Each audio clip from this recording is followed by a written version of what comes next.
Dans cette vidéo, nous revenons sur la question du travail le dimanche.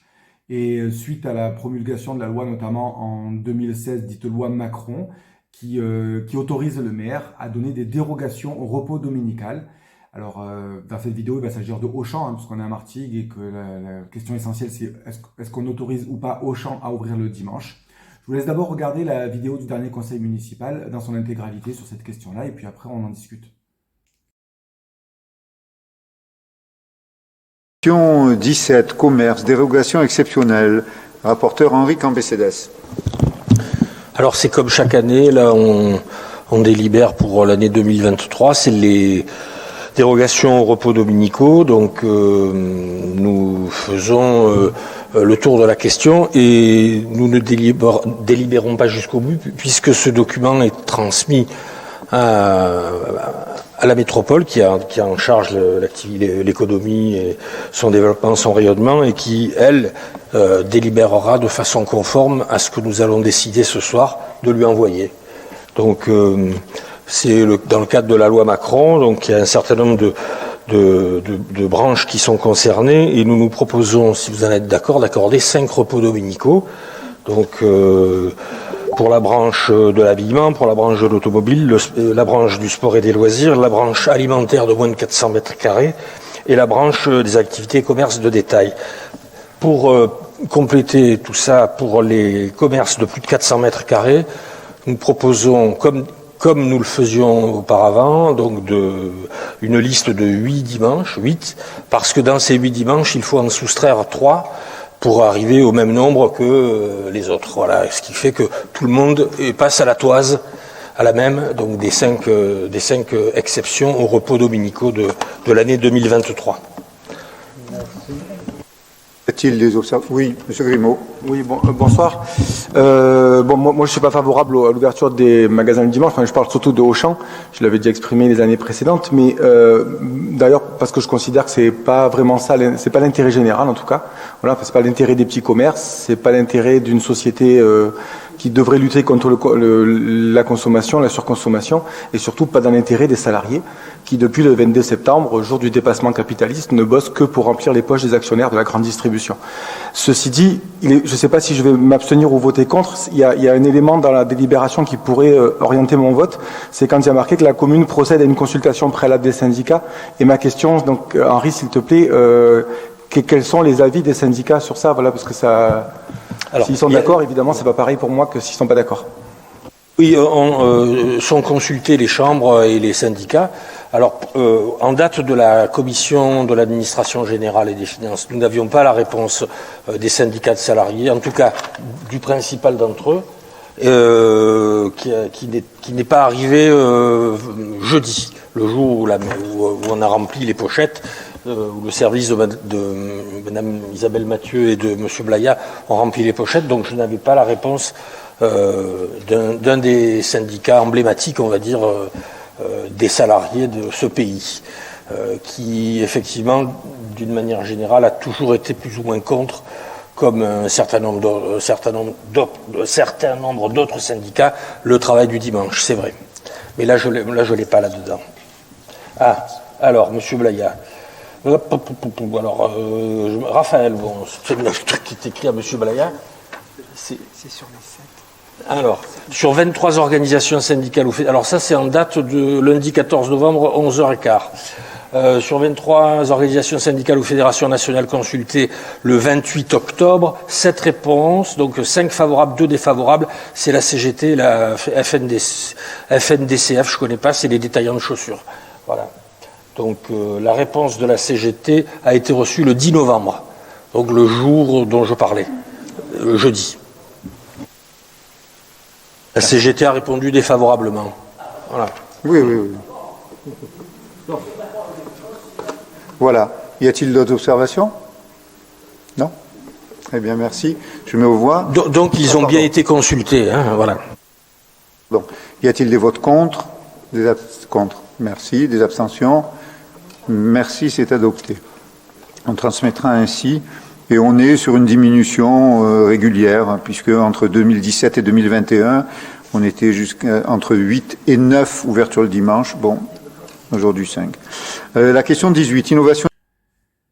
ma question, elle portait donc sur l'avis, certes consultatif, qui est donné par les syndicats de la grande distribution sur cette ouverture de Auchan le dimanche. Et on apprend donc un peu sur le fil que la CGT est contre, et ô combien ils ont raison à la CGT, avec cette conscience que le repos dominical, c'est le fruit d'un rapport de force long, douloureux, historique, entre le patronat et le monde du travail.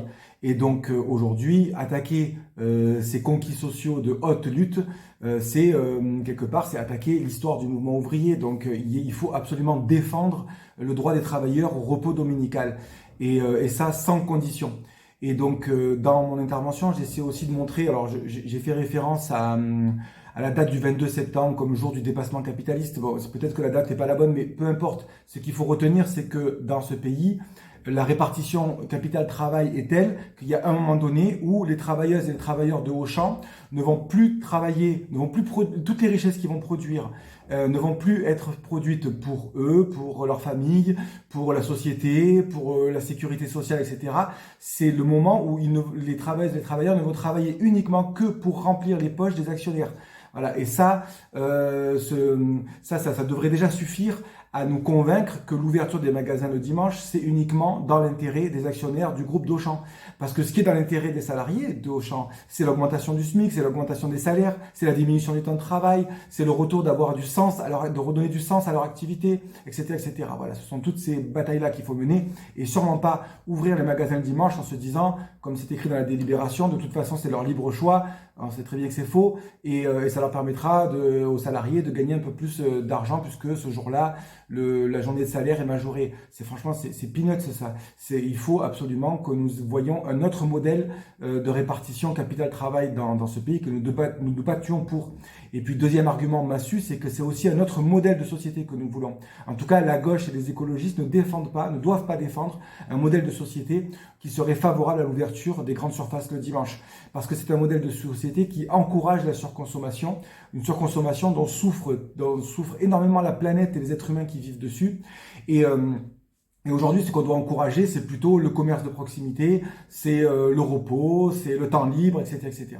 Donc voilà, tous ces arguments-là, je les avais déjà donnés il y a 2 ans, lors de la même, parce que tous les ans on vote la même délibération, hein, et il y a 2 ans c'était mon collègue de l'époque, donc Stéphane, qui portait cette délibération. C'était le début du mandat, et on avait cette idée de diminuer progressivement les jours pour arriver à la fin du mandat à 0 jour de 0 dimanche qui sont accordés à la grande distribution d'ouverture. Voilà. Et bon, on n'en est plus là, visiblement aujourd'hui, il y a un recul net. Je le déplore, et je vous laisse regarder pour mémoire l'intervention que j'avais fait il y a 2 ans, donc en novembre 2020, au précédent conseil municipal. Voilà, merci.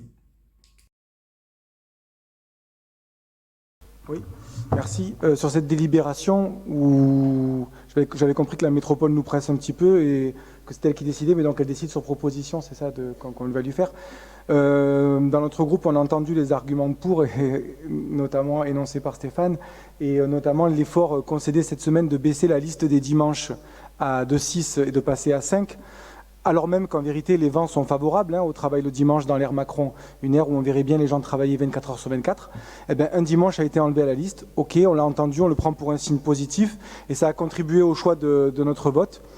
Mais on a entendu aussi les craintes des organisations syndicales, et comme elles sont justifiées, parce que les jours de repos qui permettent les loisirs, la vie de famille, c'est le fruit d'un rapport de force entre le patronat et les salariés. C'est le fruit d'un rapport de classe. Travailler le dimanche, pour les grands groupes de la grande distribution, c'est uniquement le moyen d'augmenter leurs dividendes. Enfin, plutôt les dividendes de leurs actionnaires, qui, eux, n'hésitent pas à licencier, malgré les bénéfices qu'ils peuvent faire sur le dos des salariés qui bosseront le dimanche. Et même, parce que même si la délibération précise que ce travail le dimanche, c'est sur le libre choix des salariés, ne soyons pas dupes, les camarades, c'est de cette liberté qui est octroyée à des gens qui survivent avec un SMIC qui, lui, n'augmente jamais. Puis on voulait aussi exprimer que le travail le dimanche, ça ne correspond pas au modèle de société écologiquement soutenable que nous défendons. Un modèle de société de l'être et pas de l'avoir, qui est incompatible avec la surconsommation débridée, avec l'achat de toujours plus de biens d'utilité, je sais pas, discutable, voilà. En tout cas, incompatible avec l'ouverture des centres commerciaux le dimanche. Puis pour finir, on était aussi un peu inquiets, il faut bien le dire, de la concurrence que peuvent faire les centres commerciaux, qui eux sont adossés à des grands groupes financiers, au commerce de proximité, à une heure où, d'une part, le pouvoir d'achat des Françaises et des Français baisse, et d'autre part, où les mesures d'urgence sanitaire peuvent mettre en péril certains commerces. Bon, bref, vous avez compris, il y avait beaucoup de réserves en vérité.